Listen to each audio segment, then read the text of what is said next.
Assalamualaikum warahmatullahi wabarakatuh. Om Swastiastu, salam sejahtera untuk kita semua. Kami dari kelompok 5 akan membahas tentang materi masalah belajar dan non-belajar pada anak SD.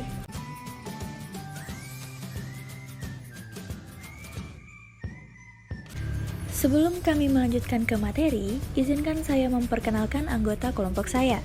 Di antaranya, Amilisa Sirtufilaili, Anggun Aulia Agustina, Arifah Zakiah, Ayu Setianingrum, Baik Denaya Filia Alni, dan Baik Deviana Fitri Arianti.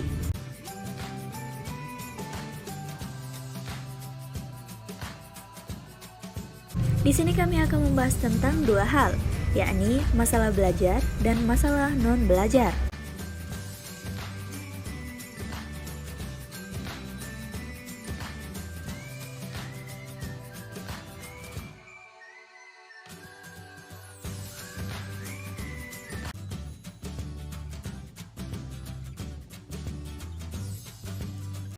Baik, saya Baik Denaya Filia Alni ingin membaca materi pengertian masalah belajar dan kasus masalah belajar. Yang pertama, apa yang dimaksud dengan belajar? Belajar merupakan proses perubahan tingkah laku yang ditimbulkan melalui pengalaman dan sebagainya, sehingga perubahan yang ditimbulkan tersebut bersifat permanen. Lalu, apa yang dimaksud dengan masalah belajar? Masalah belajar adalah suatu kondisi tertentu yang dialami oleh murid dan menghambat kelancaran proses belajarnya. Masalah belajar bukan hanya dialami oleh murid yang terbelakang saja, akan tetapi dapat pula terjadi pada murid yang pandai.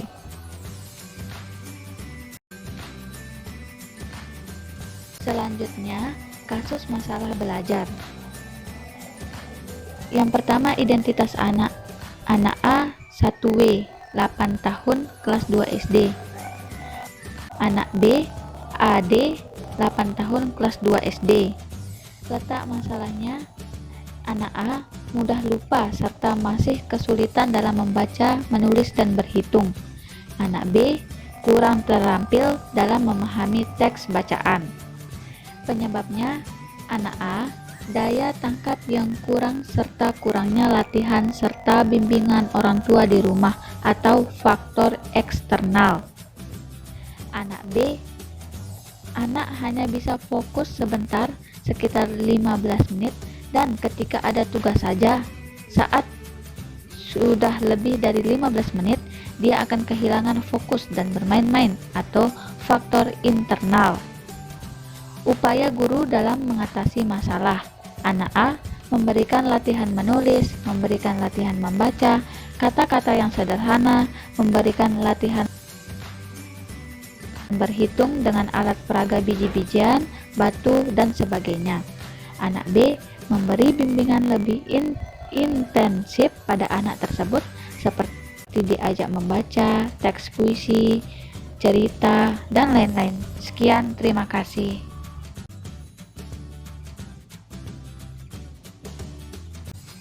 Tanggapan peneliti mengenai kasus belajar anak. Yang pertama, anak A. Siswa yang kesulitan dalam membaca, menulis, dan berhitung merupakan masalah belajar memang yang sering terjadi di sekolah, apalagi di tingkat kelas 1, 2, dan 3. Hal ini dapat terjadi karena beberapa faktor, baik itu dari dirinya sendiri, keluarga, guru, ataupun lingkungan masyarakat yang ada di sekitarnya. Jika dilihat dari sisi diri siswa itu sendiri, bisa jadi siswa tersebut memang memiliki keterlambatan dalam menangkap suatu hal dan memiliki daya ingat yang rendah. Ditambah lagi tidak ada upaya lebih dari orang-orang di sekitarnya untuk membantu siswa untuk belajar, atau siswa tersebut memiliki daya tangkap dan ingat yang bagus, tetapi tidak ada dukungan dari orang sekitarnya dan membuat siswa tersebut menjadi malas. Dalam kasus ini, upaya yang dilakukan oleh guru telah tepat, yaitu memberikan latihan-latihan agar siswa dapat terlatih dalam membaca, menulis, dan berhitung dengan baik. Selain itu, guru juga dapat bekerja sama dengan orang tua siswa agar orang tua dapat membantu melatih anak ketika di rumah agar upaya yang dilakukan berjalan dengan optimal. Yang kedua, anak B. Untuk kasus pada anak B, anak mudah pandai dalam kalistung akan tetapi kurang terampil dalam memahami teks bacaan. Setelah diusut, ternyata anak tersebut cepat kehilangan fokusnya pada saat proses pembelajaran berlangsung. Ketika pembelajaran sudah lebih dari 15 menit ke atas, anak ini akan berhenti memperhatikan guru yang menjelaskan dan lebih memilih untuk bermain dan melakukan hal-hal yang mengindikasikan dia tidak mendengarkan penjelasan guru. Hal ini harus segera diatasi oleh guru karena kalau tidak, kondisi anak akan bertambah parah. Yang semula dia bisa memahami atau bahkan tergolong pintar, karena kurang fokus maka ia akan kesulitan untuk memahami pelajaran-pelajaran yang diberikan guru. Upaya yang dilakukan guru kami rasa sudah tepat, yakni dengan memberi perhatian khusus dan pelatihan yang intensif agar dapat melatih fokus anak tersebut. Karena anak tersebut akan fokus saat diberi tugas, ada baiknya guru juga menyelipkan beberapa pertanyaan sederhana mengenai materi yang sedang dibahas kepada semua murid, terkhusus anak tersebut pada saat pembelajaran berlangsung, agar anak tersebut tetap fokus mendengarkan guru yang sedang menjelaskan. Yang selanjutnya yaitu kedua kasus di atas adalah contoh kasus yang memiliki penyebab berbeda dan masalah yang berbeda pula.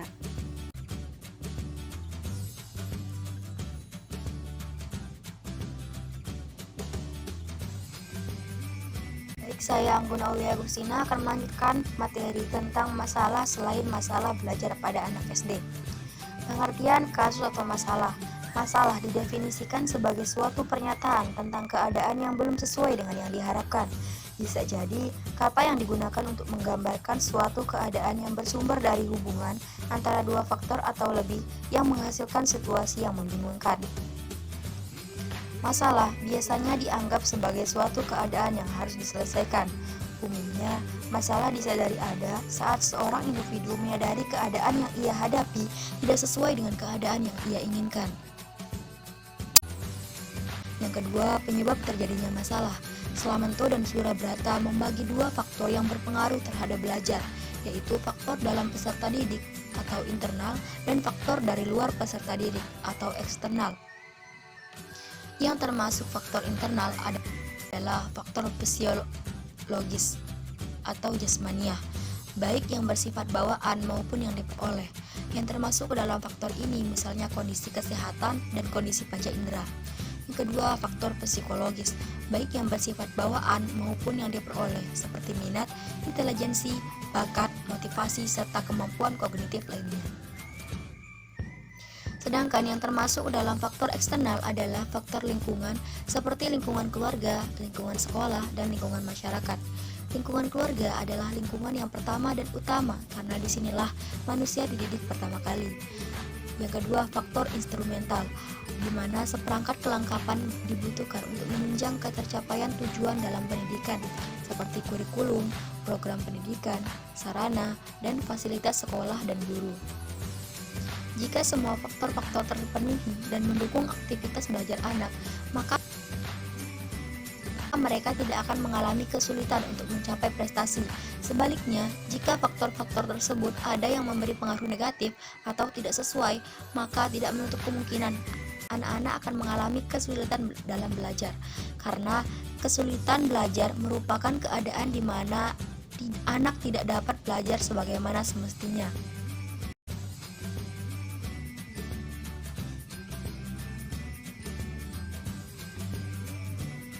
Selanjutnya, saya Arifah Zakia akan membahas tentang pengelompokan masalah yang terjadi pada anak SD. Yang pertama, masalah fisik. Contohnya, obesitas, kegemukan, atau kekurangan gizi. Obesitas sendiri mengakibatkan gangguan pada kesehatan seperti jantung dan sesak nafas. Selain itu, akan mengurangi kepercayaan diri dan berkurangnya kelincahan pada anak. Yang kedua, kondisi medis, yaitu ketika anak sering mengalami sakit. Ketiga, gangguan penglihatan, gigi, dan pendengaran. Yang terakhir, kidal. Kidal adalah gangguan fisik berupa kelainan yang terjadi pada bagian organ tubuh tertentu dalam pemfungsian organ tubuh yang tidak wajar, semisal menulis dengan tangan kiri. Selanjutnya, masalah emosional. Contohnya seperti kebrutalan atau keberingasan.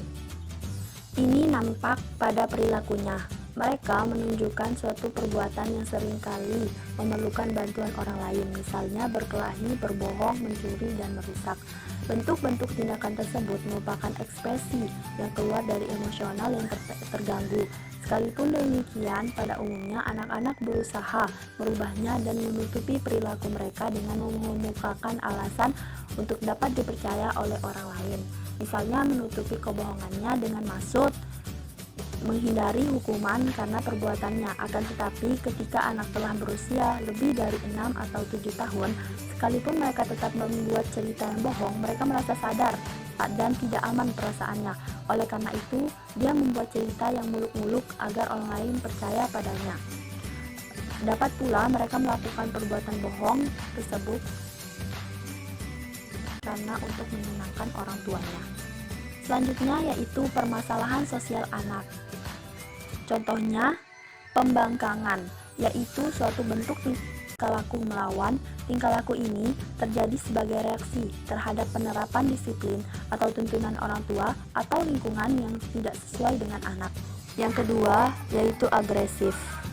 Agresif adalah perilaku menyerang baik secara verbal maupun nonverbal. Agresif ini merupakan salah satu bentuk reaksi terhadap frustasi atau rasa kecewa karena tidak terpenuhi kebutuhan atau keinginannya yang dialaminya.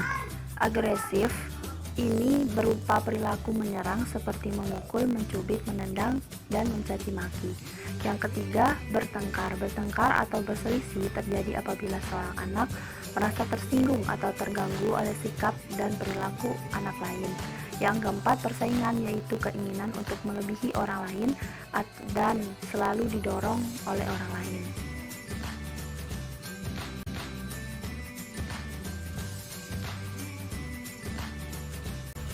Baiklah, saya, Baik Deviana Fitri Arianti, akan melanjutkan pembahasan materi dari pemateri sebelumnya. D. Masalah psikologis. Di dalam masalah psikologis terdapat beberapa hal. Yang pertama, ada hiperaktif.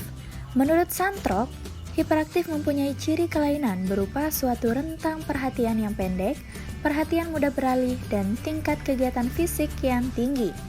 Singkatnya, anak-anak ini tidak menaruh perhatian dan memiliki kesulitan memusatkan perhatian pada apa yang sedang dilakukannya. Yang kedua, sulit berkonsentrasi. Seorang anak yang memiliki konsentrasi yang buruk dapat membuat proses belajar dan bersosialisasinya terganggu. Biasanya, mereka lebih konsentrasi terhadap apa yang terjadi di sekitarnya. Yang ketiga, pemurung dan penyendiri. Selain ada anak yang hiperaktif, ada juga anak yang memiliki sifat pemurung dan cenderung penyendiri. Mereka sangat sulit untuk bergaul dengan teman seusianya dan cenderung memilih untuk sendiri daripada bergabung dengan teman-temannya. Yang keempat, ada masalah bicara. Pada banyak kasus yang terjadi pada anak usia sekolah, memiliki cara bicara yang tidak jelas dan sukar untuk orang mengerti. Biasanya, hanya orang terdekatnya yang mengerti apa yang sedang ia ucapkan. Yang kelima, gangguan kecemasan yang tinggi. Perasaan cemas memang merupakan hal yang wajar untuk dirasakan oleh anak usia sekolah. Tetapi, pada kasus ini mereka memiliki tingkat kecemasan yang tinggi yang dapat merusak mentalnya. Yang keenam, gangguan makan. Memang terdengar sudah biasa anak usia sekolah susah makan. Tetapi, hal ini tidak boleh Anda sepelekan karena pada dasarnya, makanan yang dikonsumsi oleh anak akan menjadi nutrisi bagi tubuhnya dan perkembangan kecerdasannya. Kemudian yang terakhir ada sindrom respons stres. Sindrom ini sering terjadi pada anak usia sekolah yang memiliki tingkat emosional yang tinggi, sehingga akan sulit menerima perkataan orang lain dan susah untuk bersosialisasi terhadap anak seumurannya. Selanjutnya E. Faktor keluarga. Di dalam faktor keluarga terdapat juga beberapa kondisi. Di antaranya yang pertama, ada kondisi ekonomi keluarga. Tak dipungkiri, kondisi ekonomi dalam keluarga dapat menjadi faktor yang sangat mempengaruhi kondisi ekonomi keluarga. Anak-anak yang berasal dari keluarga ekonomi kurang cenderung memiliki kemampuan yang rendah dalam hal berkonsentrasi, berkomunikasi, mengolah kosakata, dan melakukan kerjasama tim dalam sebuah permainan.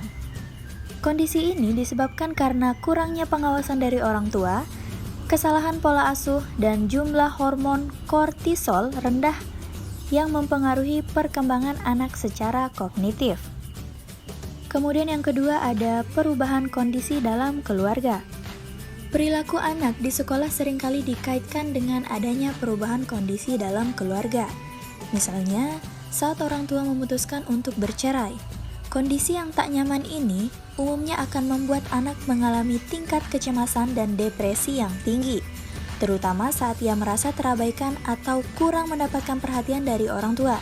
Akibatnya, ia melampiaskan perasaannya saat di sekolah pada teman-teman dan gurunya. Kemudian yang ketiga ada dukungan orang tua dalam bidang akademis. Sebuah studi menunjukkan bahwa sebenarnya ada korelasi positif antara tingkat pendidikan orang tua dengan sikap dan prestasi belajar di sekolah. Pada intinya, anak yang berhasil di sekolah biasanya memiliki orang tua yang juga mendukung mereka secara akademis. Sebaliknya, jika orang tua acuh tak acuh, maka anak pun cenderung mengabaikan hal-hal yang berkaitan dengan proses belajar di sekolahnya. Kemudian yang keempat ada anak menjadi korban kekerasan. Anak-anak yang mengalami kekerasan, baik itu berupa kekerasan fisik, pelecehan emosional, penelantaran, kekerasan seksual, dan penyalahgunaan obat terlarang di rumah, beresiko tinggi untuk terlibat dalam perilaku dan tindakan buruk di sekolah. Anak-anak dalam kondisi ini mungkin akan seringkali memiliki masalah sosial. Anak-anak dalam kondisi ini mungkin akan seringkali memiliki masalah sosialisasi, baik dengan teman sebaya maupun orang dewasa di luar keluarganya. 4. Contoh kasus yang terjadi di SD. Gambaran masalah. Masalah ini terjadi pada seorang siswa kelas 2 SD yang berinisial IA. Ia adalah siswa dengan kasus mencuri uang serta mengganggu temannya di ruang kelas. Berdasarkan informasi yang didapat dari wali kelas sebelumnya, yaitu wali kelas 1, ternyata siswa IA ini telah melakukannya sejak berada di bangku kelas 1. Sudah pernah dinasihati, ternyata sampai naik kelas 2 pun masih saja melakukan hal tersebut. Setelah ditanya, ternyata tujuan anak tersebut mengganggu temannya ialah karena ia memang suka untuk mengganggu temannya dan karena ia menyuruh temannya mengerjakan tugas-tugasnya dengan iming-iming akan diberi upah. Oleh karena itulah siswa ini juga mencuri, yaitu untuk membayar teman yang mengerjakan tugasnya. Untuk mencari sasaran, siswa ini akan berkeliling kelas saat jam istirahat, serta ia mengganggu temannya pada saat guru sedang menjelaskan materi maupun pada jam-jam di luar guru menjelaskan materi. B. Latar belakang. Dari gambaran masalah di atas, dapat kita ketahui bersama bahwa latar belakang anak tersebut suka mengganggu adalah karena memang kepribadian anak tersebut yang suka mengganggu dan tidak bisa diam. Selain itu, anak tersebut juga suka menyuruh temannya untuk mengerjakan tugas sekolah dengan iming-iming upah. Alasannya suka mencuri adalah untuk memberi upah teman-temannya yang mengerjakan tugasnya. Faktor penyebab anak tersebut melakukan tindakan tersebut adalah karena faktor internal dari anak itu sendiri, yakni anak memang pada dasarnya malas mengerjakan tugas, malas mendengarkan guru, dan lebih suka mengganggu teman. Dari rasa malasnya itulah muncul masalah-masalah lain, yakni mengganggu teman, serta mencuri. C. Latar depan. Apabila masalah pada IA ini tidak segera diatasi, maka ke depannya IA akan terbiasa menyuruh temannya mengerjakan tugasnya. Ia akan menjadi malas untuk berpikir dan berusaha menyelesaikan tugas dari guru. Ia akan berpikir, untuk apa mendengarkan penjelasan guru kalau nantinya tugas-tugasnya akan selesai sendirinya dengan bantuan temannya. Alhasil, semangat belajarnya menjadi rendah, bahkan tidak ada semangat dalam belajar. Lalu, apabila mencuri dibiarkan saja atau tidak segera ditangani, maka takutnya akan menjadi kebiasaan sampai dewasa. Ia akan terbiasa mencuri barang dari temannya. Awalnya, uang atau barang yang dicuri bernilai sedikit, tapi jika sudah terbiasa, tidak menutup kemungkinan ia akan berani mengambil barang bernilai besar, bahkan merambat mencuri ke kelas lain, mencuri barang milik guru, atau mencuri barang atau uang yang ada di rumahnya. Hal ini sangat tidak baik dan harus segera dihentikan agar dampak yang timbul tidak semakin parah.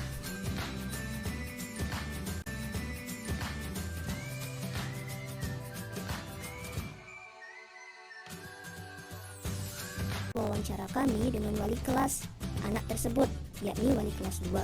Sedangkan wali kelas mendapatkan informasi dari wawancara dengan anaknya langsung dengan wali kelas sebelumnya, yakni wali kelas 1, serta dari teman-teman kelas anak tersebut. E. Upaya pencegahan masalah. Masalah yang dilakukan oleh IA yaitu mengganggu temannya dan mencuri. Kedua masalah ini memang harus ditindaki lebih lanjut karena berdampak kepada perilaku masa depan IA. Seperti yang kita ketahui, mencuri merupakan tindakan yang tidak terpuji. Jika dilakukan sekali, tentu akan menimbulkan efek ketagihan dan berkelanjutan. Ini tidak mungkin terus terjadi, maka peran orang di sekitarnya sangatlah besar untuk menghentikan perilaku tersebut. Pertama-tama, guru bisa menanamkan sikap takut kepada Allah, karena ketika seorang siswa telah takut kepada Allah, maka sedikit kemungkinan